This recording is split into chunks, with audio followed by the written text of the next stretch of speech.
Assalamualaikum warahmatullahi wabarakatuh. Bismillahirrahmanirrahim. Bismillahi walhamdulillah. Wassalatu wassalam ala rasulillah Sayyidina Maulana Muhammad bin Abdullah wa ala alihi wa sahbihi wa man tabi'a sunnatahu wa iqtada bihudah. Subhanaka la ilma lana illa ma 'allamtana innaka antal alimul hakim wa tub 'alaina innaka antat tawwabur rahim. Amma ba'd. Hadirin rahimakumullah, wabil khusus para sesepuh bini sepuh, alhamdulillah kembali kita diberi taufik restu oleh Allah Subhanahu wa taala, hidayah dari Allah yang maha membolak-balikkan hati, yang maha menggerakkan hati, untuk menggerakkan hati kita hadir di majelis ilmu yang seperti ini. Alhamdulillah, semoga hadirnya kita di masjid, rumah yang paling dicintai oleh Allah, menghasilkan ridha Allah Ta'ala kepada kita, menghasilkan keberkahan dalam hidup kita dunia akhirat. Amin ya rabbal alamin. Hadirin rahimakumullah, melanjutkan kajian kita di dalam kitab Risalatul Mu'awanah.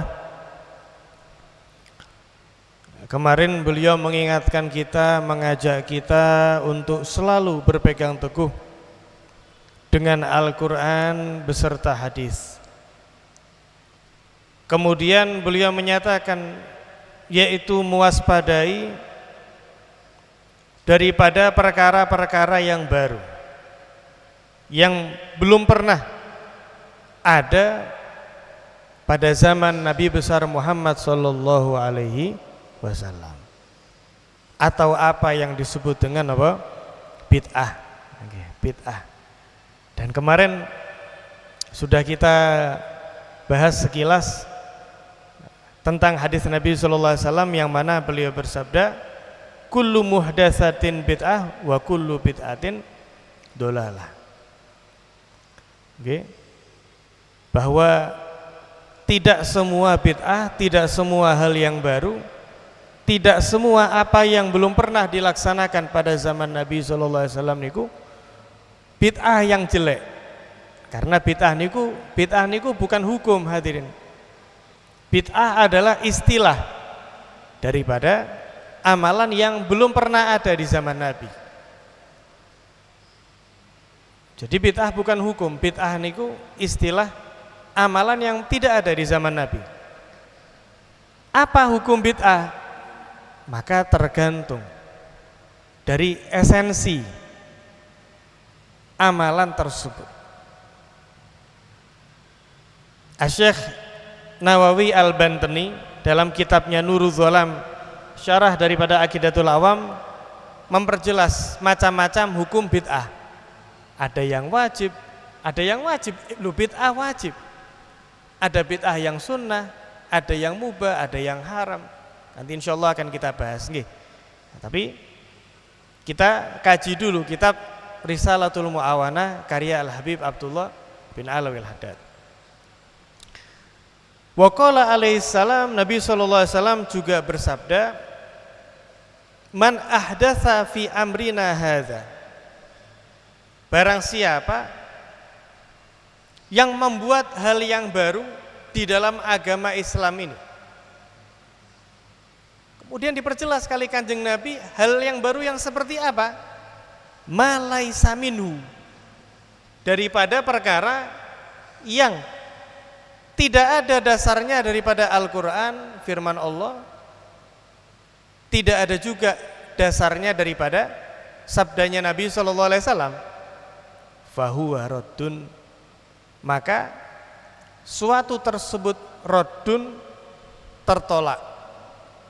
Nah, dari sini sebetulnya hadirin bisa kita pahami bahwa tidak sembarang sesuatu yang baru itu kemudian dolalah, sesat, jelek. Akan tetapi diberi tanda kutip.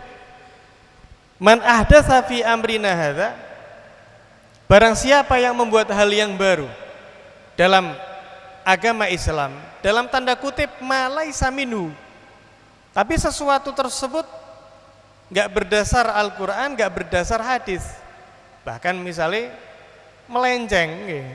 melenceng daripada Al-Quran, melenceng daripada hadis, fahuwa raddun, maka ini amalan tertolak. Misalnya sholat subuh berapa rakaat? Ada 2 rakaat. Nah, misalnya ada orang kok berinisiatif, sholat subuh saya sudah usaha bangun dari tidur, saya sudah melawan rasa ngantuk, kok cuman 2, kurangnya tak tambahi 1 misalnya. Lah niki termasuk nggih membuat hal yang baru yang enggak berdasarkan Al-Quran maupun hadis, bahkan melenceng niki nggih, melenceng daripada aturan dalam agama Islam. Dan banyak sekali ya daripada permisalan-permisalan. Segala hal yang melenceng daripada Al-Quran dan hadis, inilah yang dimaksud bid'atun dolalatun, sesuatu yang baru, yang menyesatkan, yang menjauhkan seorang hamba dari Allah, begitu pula dari Nabi Shallallahu Alaihi Wasallam. Maka dari itu beliau melanjutkan bahwa bid'ah niki hadirin ada bermacam-macam. Kalau di sini Habib Abdullah Haddad, ulama banyak membagi bid'ah, ada yang dibagi 2, ada yang lebih daripada itu. Adapun beliau membagi 3 bagian. Wal bid'ah salasun, sehingga bid'ah sesuatu yang baru itu salasun terbagi menjadi 3. Yang pertama bid'atun hasanatun, bid'ah yang baik. Apa itu bid'ah yang baik, bid'ah yang bagus, bid'ah yang terpuji? Wahya, yaitu ma ra'ahu a'immatul huda mimma yuwafiqul kitab was sunnah.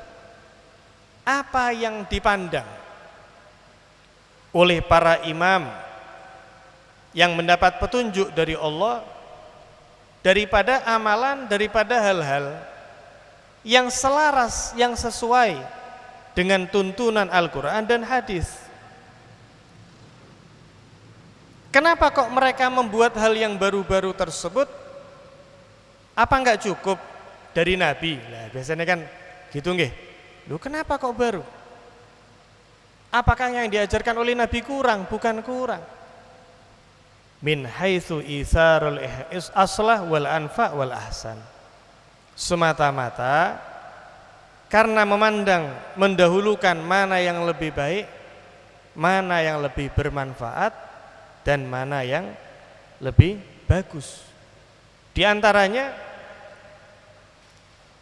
wadzalika, bid'ah hasanah itu seperti apa? Kajam'il Qur'an fi mushaf li Abi Bakar, seperti dikumpulkannya mushaf Al-Quran menjadi satu.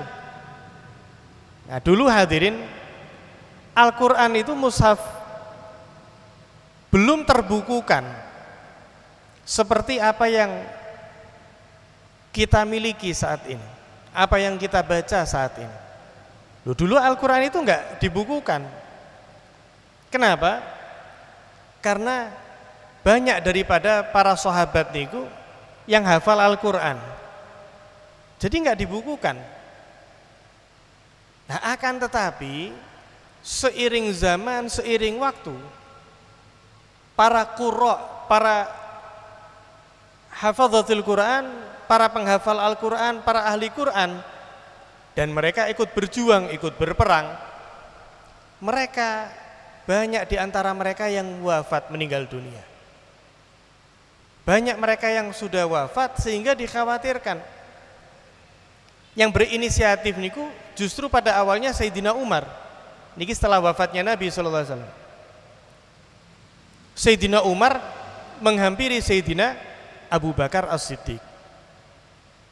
Kemudian disampaikan infonya Sayyidina Umar, yaitu bagaimana pendapatmu ya Abu Bakar, rasanya penting kita itu menyatukan, membukukan Al-Quran dalam satu mushaf. Sayyidina Abu Bakar hadirin di awal kalinya beliau juga menyatakan, beliau enggak langsung mau. Beliau malah mengatakan, kaifa taf'alu syai'an lam yaf'alhu Rasulullah sallallahu alaihi wasallam. Sayyidina Abu Bakar pun juga berpikir demikian.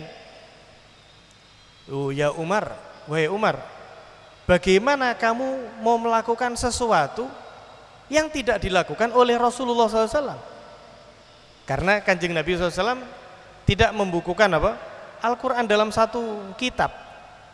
Sayyidina Abu Bakar seperti agak protes gitu. Ya Umar, bagaimana kamu mau melakukan hal yang Nabi bahkan tidak pernah melakukan?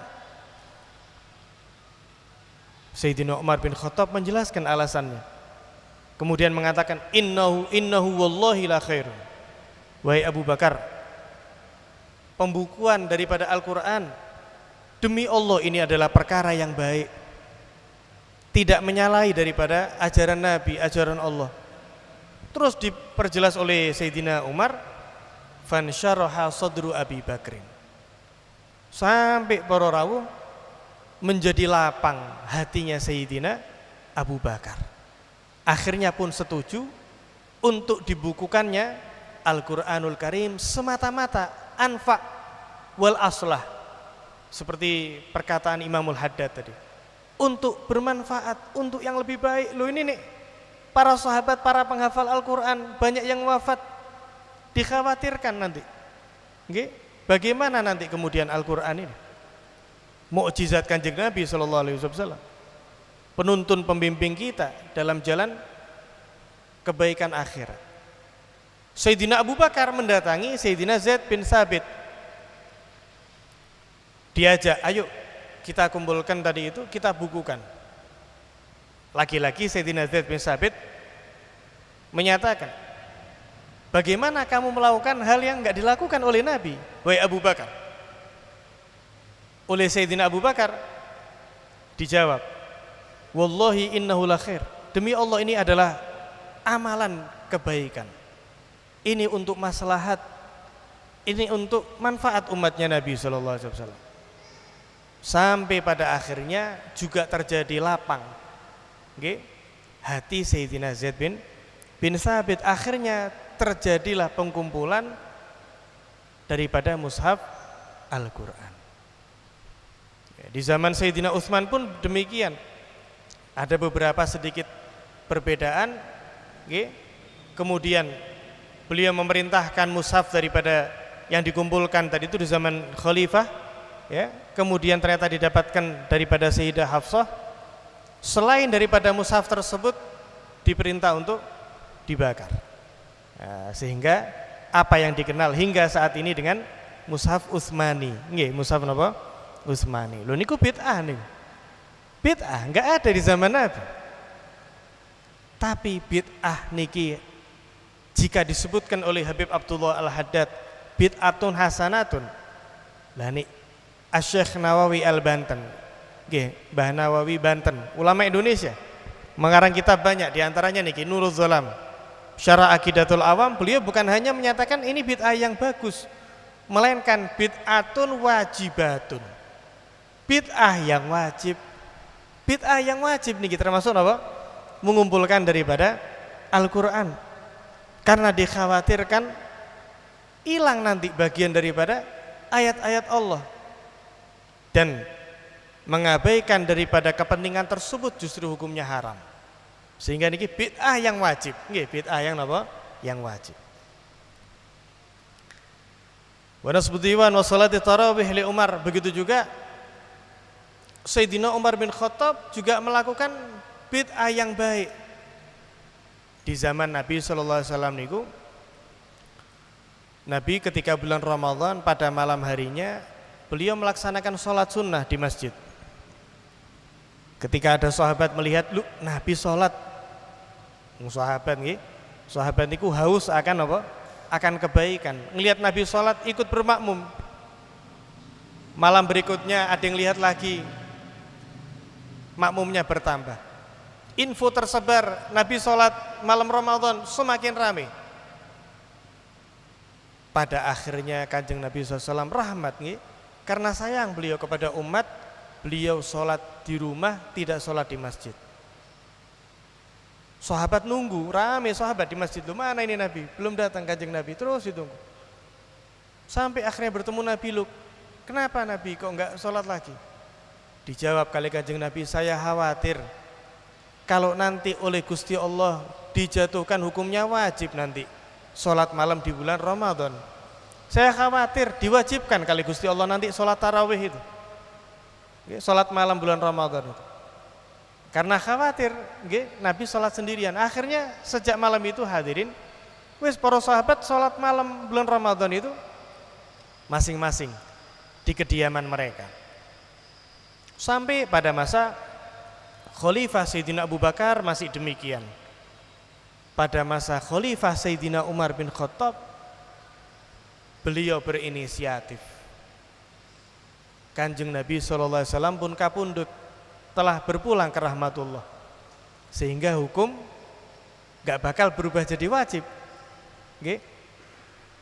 Akhirnya beliau berinisiatif mengumpulkan para sahabat, kemudian meminta Sayyidina Ubay bin Ka'ab menjadi imam, mengimami, karena beliau daripada penghafal Al-Quran dan melantunkan ayat-ayat Al-Quran dengan enak. Akhirnya dipilih beliau untuk menjadi imam satu jamaah sholat tarawih. Ketika menyaksikan hal tersebut, serentak muslimin sholat tarawih bersama, beliau mengucapkan ni'matil bid'ah hadhi, sebaik-baiknya bid'ah ya ini. Sayyidina Umar bin Khattab niki melakukan bid'ah loh. Sayyidina Umar bin Khattab yang sangat tegas sekali. Nah, niki termasuk apa? Bid'atun hasanatun, bid'ah yang baik. Imam Nawawi, ya Syekh Nawawi Banten, beliau menyatakan niki bid'ah yang sunnah niki. Bid'ah yang sunnah. Begitu juga wa tartibul mushaf wal adzan al awal yaumal jum'ah li Utsman, seperti yang tadi saya sampaikan. Nggih, tartib daripada Al-Qur'an berbeda-beda. Akhirnya beliau berinisiatif tartib sebagaimana apa yang ditartibkan bersama Sayyidina Abu Bakar. Selain itu enggak. Sehingga dikenal dengan mushaf Utsmani, bid'ah niku. Wal adzan al awal yaumal jum'ah. Ada azan pertama waktu Jumatan, azannya 2 kali, bid'ah niku. Di masa Khalifah Sayyidina Utsman bin Affan. Kemudian wa ahkamu qitalil bughah li Ali radhiyallahu taala anhu wa anil khulafa al arba'ah. Dicetuskannya hukum memerangi orang-orang yang al-bughah, orang-orang yang mengkudeta pemerintahan yang sah. Lah niki pun apa? Adalah dari Sayyidina Ali bin Abi Thalib. Semoga Allah Ta'ala meridhai beliau dan seluruh khalifahnya Nabi Sallallahu Alaihi Wasallam. Jadi bid'ah niki macam-macam para rawuh. Kalau Syekh Nawawi Banten tadi beliau bagi menjadi 5. Syekh Nawawi Banten niki ulama Banten luar biasa. Beliau katakan ada yang wajib, bid'ah yang wajib. Seperti tadi yaitu membukukan daripada Al-Quran. Ada lagi sebagian ulama dawuh beliau mengatakan wajib tapi fardu kifayah, bid'ah yang kifayah, yaitu seperti belajar sastra bahasa Arab karena dengannya difahami Al-Quran dan hadis. Kemudian membedakan status hadis, mana yang sahih, mana yang hasan, mana yang dhaif. Kemudian membukukan ilmu fikih, ilmu usul. Nah, ini termasuk bid'ah yang wajib, kata Syekh Nawawi Al-Bantani. Ada lagi bid'ah yang haram. Nah, bid'ah yang haram niki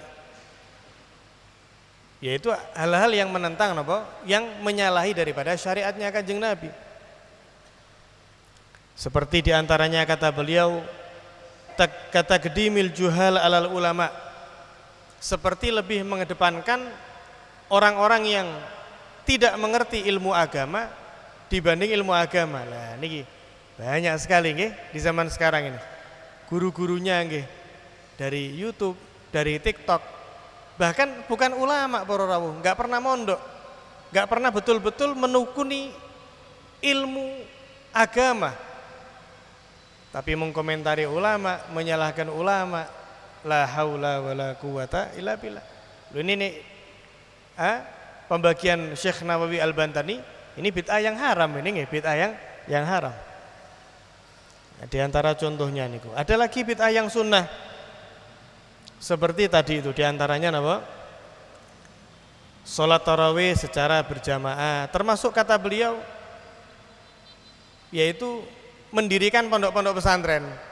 Nah, zamannya Nabi tidak ada pondok pesantren, nggih, tidak ada. Bid'ah, tapi bid'ah yang apa? Bid'atun mandubatun, bid'ah yang baik, bid'ah yang sunnah.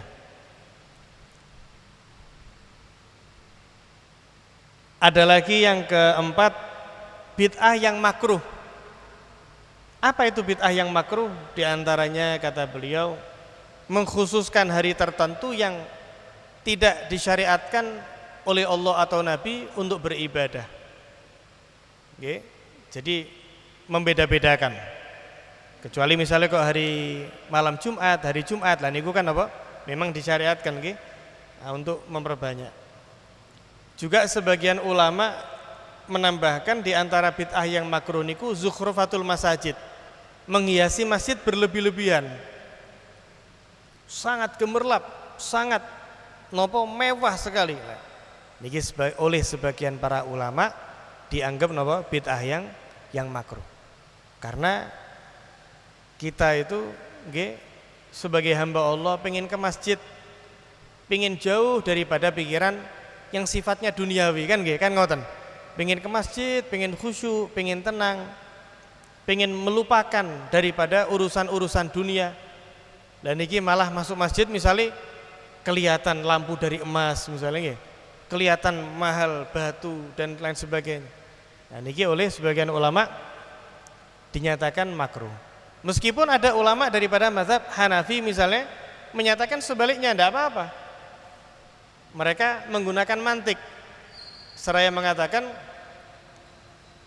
lah kalau rumahnya manusia saja baik untuk dihiasi, ketika rumah daripada hamba Allah itu boleh dihiasi, indah dihiasi, maka rumah Allah lebih layak untuk dihiasi.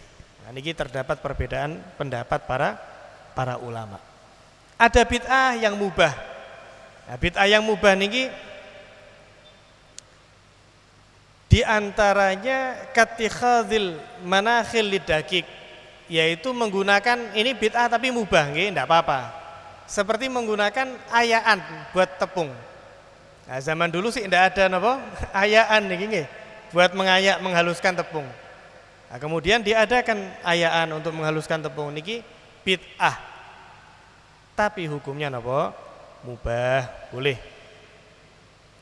Al-Imam Ibn Hajar beliau mengatakan di antara bid'ah yang mubah adalah memperbanyak ya hidangan-hidangan, makanan, minuman yang lezat, kemudian melebarkan daripada apa ini namanya, ujungnya pakaian ini. Nah, di zaman dulu itu ya dilebarkan. Itu zaman dulu nggak seperti itu di sebagian tempat, misalnya di Mesir, gitu, ininya agak lebar sedikit. Nah itu tidak apa-apa, bid'ah tapi mubah. Ala kulli hal hadirin yang dimuliakan Allah, panjang sekali kalau kita bahas. Ala kulli hal bid'ah bukan hukum. Bid'ah adalah sesuatu yang baru yang belum pernah dilaksanakan pada zaman Nabi. Apa hukumnya? Tergantung isi daripada bid'ah tersebut. Misalnya ini termasuk perayaan Maulid Nabi Muhammad SAW. Oh ini bid'ah, enggak ada di zaman Nabi. Lah memang betul lah, nek kita cari yang ya Rabbi sholli ala Muhammad pakai sholawatan, zaman Nabi yang belum ada. Zaman Nabi belum ada. Tapi mari kita lihat esensi daripada maulidan itu apa sih? Tidak ada lain para rawuh, ungkapan bersyukur kawula panjenengan kepada Gusti Allah akan wujudnya Kanjeng Nabi sallallahu alaihi wasallam. Qul bi fadlillahi wa bi rahmatihi fabidzalika falyafrahu. Kita diperintah oleh Allah untuk ikut bergembira akan anugerah yang Allah taala berikan kepada kita. Dan adakah anugerah yang pernah Gusti Allah berikan kepada kita melebihi wujudnya Nabi sallallahu alaihi wasallam, melebihi dijadikannya kita umat beliau? Semua umat dilarang masuk surga sebelum panjenengan sedaya umatnya Kanjeng Nabi masuk ke dalam surganya Allah sallallahu alaihi Muhammad. Panjang nih dibahas-bahas maulidan nanti. Ketika Nabi sallallahu alaihi wasallam bersama para sahabat ketika hijrah di Madinah, kemudian mendapati penduduk Madinah di hari Asyura puasa 10 Muharram. Ditanya, "Lu, kenapa kok kalian berpuasa?" Mereka menjawab, "Karena di tanggal 10 Muharram niki hari Asyura itu dulu Gusti Allah menyelamatkan Nabi Musa daripada kejaran Fir'aun dan menenggelamkan Fir'aun beserta bala tentaranya. Sehingga hari Asyura ini kami bersyukur kepada Allah. Akhirnya kami berpuasa." Niki ucapan daripada orang-orang Yahudi. Apa jawaban oleh Kanjeng Nabi SAW? Nahnu ahaqqu bi Musa minhum. Kita ini wahai kaum muslimin lebih berhak untuk mensyukuri apa yang Allah Ta'ala berikan kepada Nabi Musa daripada mereka orang-orang Yahudi. Jadi ada nih ungkapan apa? Ungkapan syukur kepada Allah Ta'ala dengan beribadah. Bahkan Nabi SAW puasa di hari Senin, beliau menyatakan di hari tersebutlah hari Senin itulah saya dilahirkan di muka bumi ini, bersyukur kepada Allah. Maka dari itu kita sebagai umatnya Nabi mengungkapkan rasa syukur tersebut. Dengan apa? Dengan hal-hal yang diperbolehkan, bahkan dianjurkan oleh Allah. Kadang kita itu hanya melihat covernya, hanya melihat bungkusnya, maulidan. Maulidan, apa sih maulidan itu? Mari, maulidan itu yang pertama mengaji ayat Al-Quran. Innallaha wa malaikatahu yusholluna 'alan nabi, dan seterusnya. Apa isi maulid? Mengkaji sirah perjalanan hidup Nabi sallallahu alaihi wasallam. Kan ngoten nggih, dari lahir beliau, masa kecil beliau, masa muda. Perintahnya Allah ini. Allah Ta'ala mengajarkan, menceritakan kepada Nabi kisah-kisah para Nabi terdahulu. Wa kullan naqussu 'alaika min anba'ir rusuli ma nusabbitu bihi fuadak. Gusti Allah menceritakan kepada Kanjeng Nabi cerita-cerita para Nabi terdahulu. Kita membaca kisahnya Nabi Muhammad sallallahu alaihi, apalagi isinya membaca ayat Al-Quran, mengkaji sirah Nabi, sholawatan, ya ayyuhalladzina amanu shollu alaihi wa sallimu taslima. Perintah dari Gusti Allah. Sholawatan, kalau diadakan di masjid, iktikaf di masjid. Kemudian bertemu dengan sesama saudara muslimin, silaturahim isinya. Kalau mungkin ada yang bagi-bagi berkatan, ada pemberian hadiah, pemberian sedekah. Mana hadirin di antara 6 hal tersebut yang menyalahi daripada Al-Quran, yang menyalahi daripada sunnahnya Nabi Sallallahu Alaihi Wasallam? Tidak ada satupun yang melanggar daripada syariat Allah, syariat Nabi, kecuali para rawuh niki sedikit kecuali yang melanggar. Misalnya bikin maulid tapi campur aduk laki perempuan, bikin maulid tapi lagunya lagu dangdut misalnya. Nah niki maulid tapi meninggalkan sholat dan lain sebagainya. Makanya Mbah Hasyim Asy'ari Hadratus Syekh Ki Haji Hasyim Asy'ari, pendiri Nahdlatul Ulama, beliau menyusun kitab At-Tanbihat Al-Wajibat Liman Yasna'ul Maulid Bil Munkarat. peringatan-peringatan yang wajib bagi mereka yang mengadakan perayaan Maulid Nabi tapi dengan perkara-perkara yang mungkar tadi misalnya campur aduk laki perempuan, misalnya isinya provokasi, menjelek-jelekkan dan lain sebagainya. Ini munkar, bukan mendapat pahala tapi mendatangkan dosa. Na'udzubillah min dzalik. Insyaallah di pertemuan yang akan datang kita akan bahas bid'ah yang tidak baik. Wallahu a'lam bishawab. Wassallallahu ala sayyidina Muhammadin wa ala alihi washabihi wasallam. Assalamualaikum warahmatullahi wabarakatuh.